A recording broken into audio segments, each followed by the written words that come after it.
Hello everybody and welcome to Isekai Quartet 2 episode 7 anime review.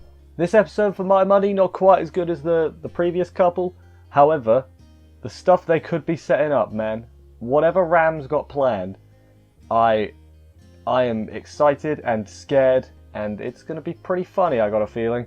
Because she's a schemer, that one, and you know, she's a poor.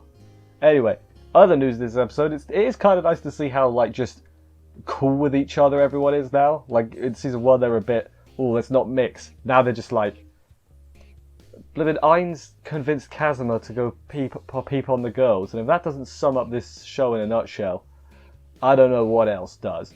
Anyway, let's get on with the episode, see what went down and everything. Let's do this.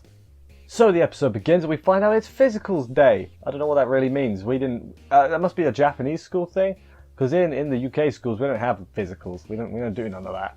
So there's that. They start off with a sweet little bait and switch with Mare. He's saying something that sounds a bit lewd, but they're just talking about his height actually. So good for the bait and switch, I guess. Ram and Visha, I think, are hanging out. Ram's jealous of Rem's boobs, which, you know, poor Ram. Pandora's actor stops them and basically says, "Hey Visha, your outfit's nice. Ainz is into that sort of outfit." And then after that, Ram has this terrifying look on her face, like I've just got an idea that's going to ruin everything. And then Darkness is like, "You've got this look on your face, which is the type of look I like to see." And I'm like, that's very creepy, but she's not wrong, is she? It was a good thing. I can only imagine what Ram is planning. After that, Shaltir is upset because she's got to measure the girls and doesn't get to measure Ainz and everything. Who's measuring the boys? Bloody Naofumi, of course, aka "Here's my appearance." He really is just cashing in a paycheck, isn't he? He's like, "I'm showing up." No, he is funny. He is funny because he is the most normal. I think he's the one that I think is making the most sense. Everyone else is sort of just, I mean, he is, yeah, I think most normal is a good way of putting it. All the other protagonists are a bit like, they got their quirks. But are some of them more obvious than others? Yes, Ainz is a skeleton, don't you know? Kazuma in the boys' area, I think they're in the gym. Kazuma's debating going to peep on the girls, and they're like saying like, I forget who it is, someone is like, well, you know, the reputation you would get if you got caught. And then Subaru's just like, it's okay, Kazuma's used to having such a bad reputation. And he is like, I am used to that. It was a very funny, and he was like, hang on a second, I just realised what you made me say. It was a good scene. The dynamic between them is very funny, especially Subaru and Kazuma. Their dynamic is really good, I think. The others as well. But then Ainz is like, you have good luck, Kazuma, you should go do it. This is Ainz. Ainz, the overpowered skeleton guy. He's like, go peep on the girls, Kazuma. Absolutely crazy scenes. Meanwhile, with the girls in the nurse's office, Rem has chained up Albedo and Shaltir so that they don't go and look at Ainz's naked body. I guess he's naked, he's a skeleton. If you're a skeleton, are you naked? That's the real question. I guess naked is just without clothes, so I guess, yeah, he is naked. Moving on. Rem calms them down and basically by saying, hey, I'm going to give Subaru a private physical later. And they're like, private physical? Genius.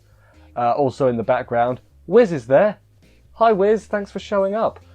She can't measure Tanya because her little hair thing keeps bouncing my head's off the screen, that's not good.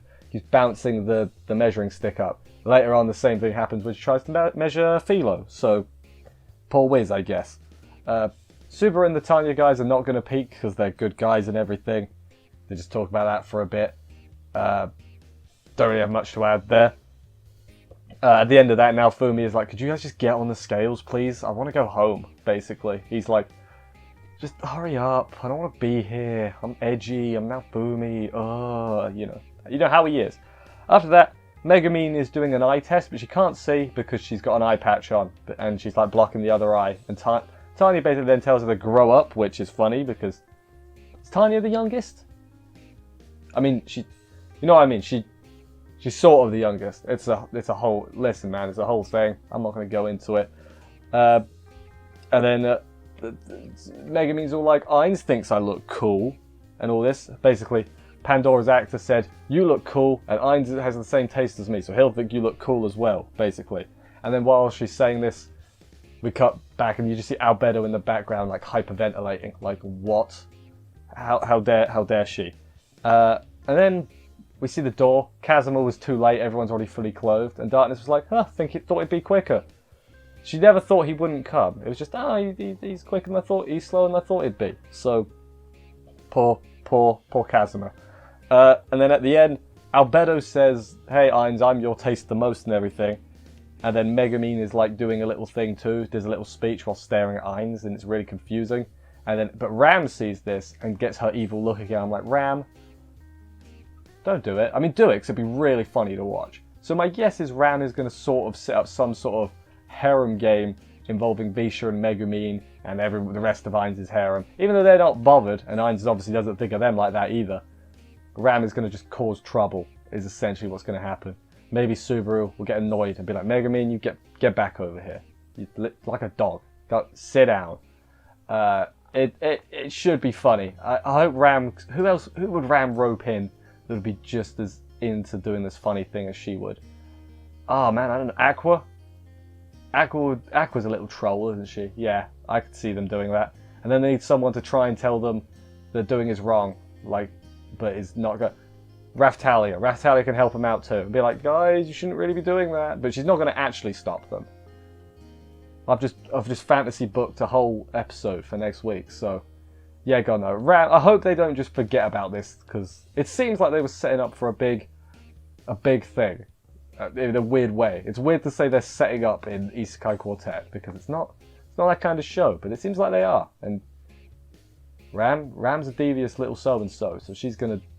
I can't wait to see what happens, quite honestly. I can just imagine everyone else will be like, "What are you doing?" Maybe Ainz will need help. Maybe Ainz will recruit help from the others. Be like, "Guys, help. There are too many women." And the Subaru and Kazuma. More Kazuma will just be annoyed. He'll be like, "Oh yeah, sucks to be you." And he'll start crying, because he's Kazuma. That's what he does. Anywho, thank you everybody for watching this review. I hope you enjoyed it. If you did, please consider subscribing and stuff for more reviews. It would greatly help me out. I appreciate it a lot.